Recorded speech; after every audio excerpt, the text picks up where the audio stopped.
Macam anak buah. Anak aku seorang sebelah situ tu. Atuk lah. You know that the car was set up by students. It wasn't by like yeah. I saw the crazy part. He was like, it was a cult. It wasn't even Yang ni berdua je. Nanti dengan atuk lah. crazy.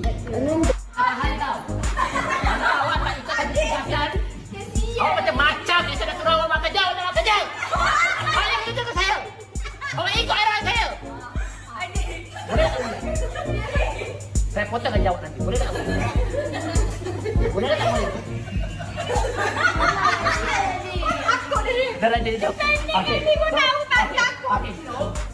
Saya kejap. Tak. Kau buat tu. Kita buat. Ada kala.